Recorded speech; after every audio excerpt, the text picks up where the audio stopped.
अरसलान भाई, ये आपके लिए फ़्रेश वीडियो क्लिप बन रही है 4 तारीख की। ये आप देख सकते हैं।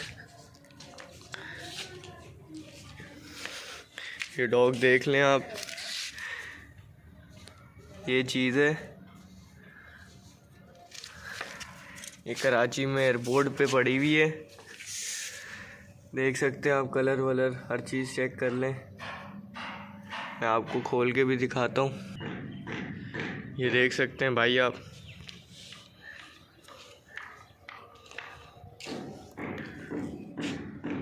बहुत फ्रेंडली है और परफेक्ट गार्ड डॉग भी है।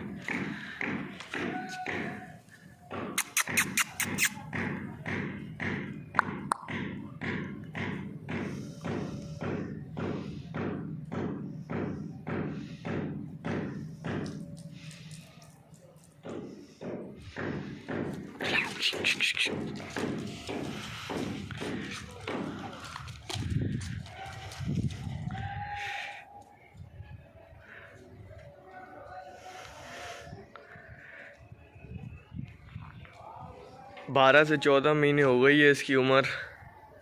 जवान कुत्ता है।